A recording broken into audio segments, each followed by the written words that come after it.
So, hello everybody, welcome to the Anthropology Optional Daily Anthropology Writing and Evaluation DARE series.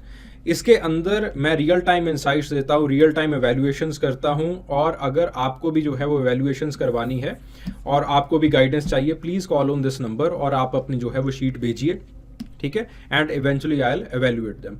सो चलिए शुरू करते हैं पहली से। How do subfields of anthropology contribute to addressing contemporary social issues such as globalization, human rights and environmental sustainability। ठीक है, तो अब देखिए यहाँ पे बहुत पहले आराम से देखिए कि सवाल क्या पूछ क्या रहा है सवाल, फिर उस हिसाब से आप इंट्रोड्यूस करोगे और बॉडी का स्ट्रक्चर किस तरह से बनेगा उस चीज को आप निर्धारित करोगे। ठीक है जी। सो आपके पास इन्होंने बताया कि एंथ्रोपोलॉजी जो है ये ह्यूमंस की स्टडी है टोटलिटी के अंदर in the time and space.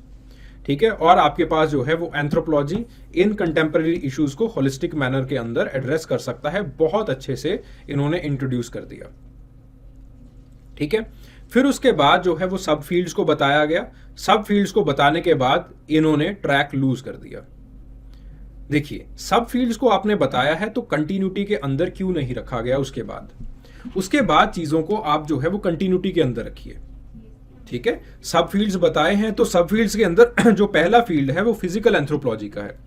Physical anthropology किस तरह से ग्लोबलाइजेशन के इशू के साथ डील कर रही है, ह्यूमन राइट्स के इशू के साथ डील कर रही है, एनवायरमेंटल सस्टेनेबिलिटी के इशू के साथ डील कर रही है।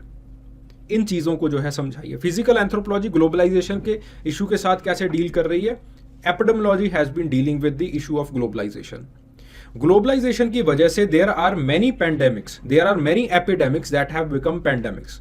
जैसे आपके पास HIV एड्स हो गया, जैसे आपके पास जो है वो इन्फ्लुएंजा वायरस का पेंडेमिक हो गया। तो इसके ऊपर जो है वो कुक ने स्टडीज की थी डिसीजेस एंड ग्लोबलाइजेशन के ऊपर। देन इसी स्टडीज को जो है वो आगे जो है वो नैन्सी स्पेंसर्स लेके गई, और आजकल बहुत सारे ऐसे एपिडेमियोलॉजिस्ट हैं, ऐसे आपके पास एंथ्रोपोलॉजिस्ट हैं जो इसके ऊपर काम कर रहे हैं। देन उसके बाद फिजिकल एंथ्रोपोलॉजी ह्यूमन राइट्स के मुद्दे को कैसे हल करती है। ठीक है, तो इसके अंदर आप फ्रांस बुआ को कोट कर सकते हैं। उन्होंने एंथ्रोपोलॉजिकल स्टडीज जो माइग्रेंट चिल्ड्रंस आए हैं उनके सेफेलिक इंडेक्स के ऊपर की, और उन्होंने जो रेसिज्म का मिथ है उसको बस्ट किया। फिर उसके बाद एनवायरमेंटल सस्टेनेबिलिटी के ऊपर जो है देयर आर मेनी स्टडीज, जिसके अंदर नैन्सी स्पेंसर ह्यूज की जो है वो एक स्टडी है। ठीक है, ब्राजील के अंदर जो है वो उनकी स्टडीज है। सिमिलरली एनवायरमेंटल सस्टेनेबिलिटी के ऊपर जो है वो आपके पास कोहन की स्टडीज हैं। ठीक है, कि किस तरह से जब डिग्रेडेशन होती है एग्रीकल्चर की वजह से तो बहुत सारी जो है वो ह्यूमंस को फिजिकल प्रॉब्लम्स जो है वो बायोलॉजिकल प्रॉब्लम्स जो है वो आनी स्टार्ट हो जाती हैं। ठीक है, सो इस तरह से फिजिकल एंथ्रोपोलॉजी ने globalisation, human rights, environmental sustainability के ऊपर काम किया है। सिमिलरली दूसरी ब्रांच ये उठाइए कि सोशो कल्चरल एंथ्रोपोलॉजी जो है किस तरह से ग्लोबलाइजेशन को समझाती है। इसके अंदर जो है वो अर्जुन अपुदराय का काम जो है वो आप कोट कर सकते हैं। ह्यूमन राइट्स के अंदर जो है वो मार्गरेट मीड का काम कोट कर सकते हैं। एनवायरमेंटल सस्टेनेबिलिटी के अंदर again you can quote the work of Margaret Mead. ठीक है, मार्गरेट मीड का काम कोट कीजिए या फिर किसी और एंथ्रोपोलॉजिस्ट का भी कोट कर सकते हैं।